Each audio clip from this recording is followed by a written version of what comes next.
Bonsoir, bienvenue dans le JT. À la une ce soir, l'intervention française en Côte d'Ivoire, suivie avec attention à Lyon par les opposants ivoiriens. La 3D au service des chirurgiens, l'hôpital cardio s'est doté d'un tout nouvel outil high-tech. Enfin, belle victoire pour l'Asvel hier soir à l'Astrobal, vainqueur de Gravelines 92-63.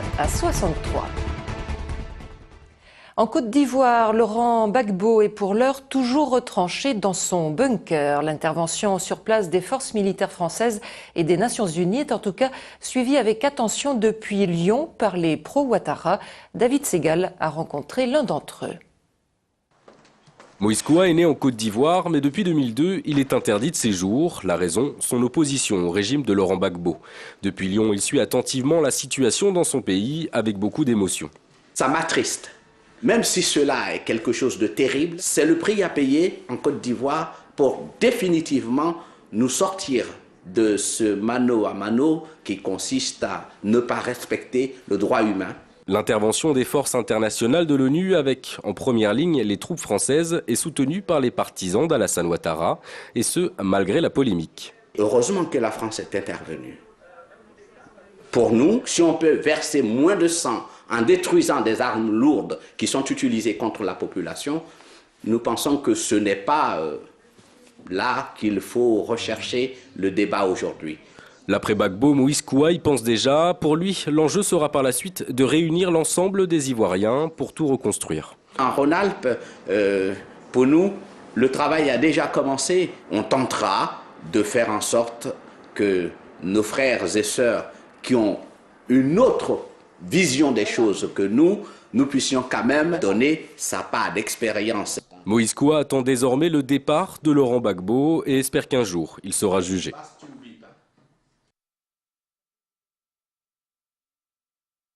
Une centaine de personnes s'est rassemblée place des Terreaux pour rendre hommage aux victimes des dernières manifestations contre le régime de Bachar el-Assad. Des cartons portant le nom de chacune d'entre elles ont été symboliquement déposés au sol avec des bougies en soutien à l'opposition syrienne.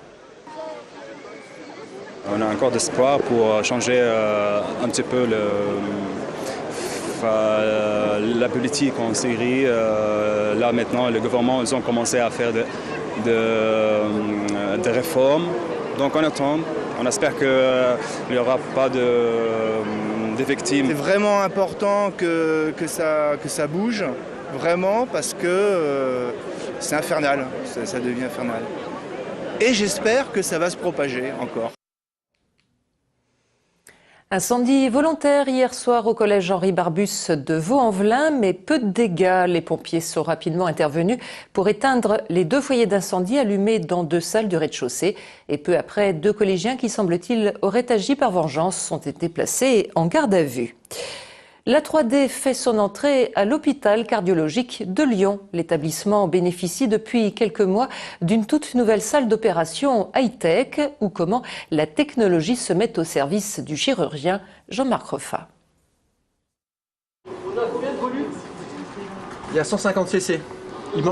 Il manque un petit peu de septum. Grand écran, images en 3D, capteurs placés sur le patient et sondes sont les principaux instruments pour cette opération dans cette salle high-tech à l'hôpital Louis Pradel. Avec l'aide de l'ordinateur et de ce tableau de bord géant, le chirurgien intervient sur les troubles du rythme cardiaque. Plutôt que d'avoir une dispersion finalement des informations, donc sur plusieurs écrans, on a un seul écran, un pavé numérique, donc où là, en un coup d'œil, on peut justement bien localiser toutes les anomalies, tout ce qui se passe. Donc c'est une salle qui permet d'avoir tous les systèmes de navigation, la cartographie, la radioscopie qui est l'imagerie historique, l'échographie, et tout ça vous l'avez sur le grand écran au milieu.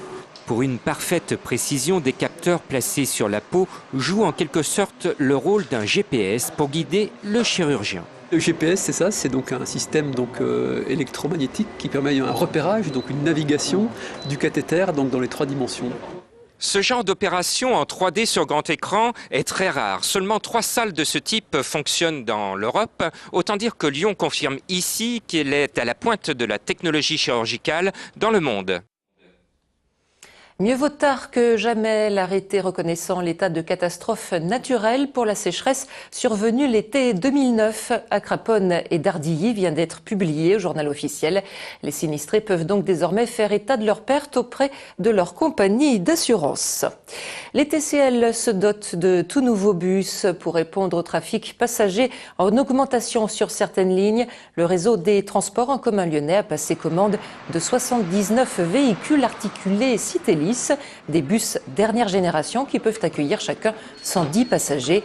Le programme baptisé Atoubus s'accompagnera par ailleurs de 200 embauches et sera opérationnel le 29 août prochain. On connaît actuellement C1, C2, C3, ça va aller jusqu'à C26. On aura donc la certitude d'avoir une amplitude depuis 5 heures du matin jusqu'à minuit et puis une fréquence de passage avec en moyenne de 6 à 10 minutes. Il y a d'abord des points lumineux différents par des diodes, c'est-à-dire qu'on économise l'énergie. Il y a des points d'ouverture dans la partie supérieure en matière d'ouverture vitrée, ce qui économise la consommation d'énergie dans le bus. Comme chaque année, l'établissement français du sang et les Toques Blanches lyonnaises s'associent pour une grande collecte. Jusqu'à samedi soir, vous pourrez ainsi vous rendre au Palais de la Bourse pour donner un peu de votre sang en échange d'un encas particulièrement gourmand. Objectif cette année, atteindre les 3000 donneurs.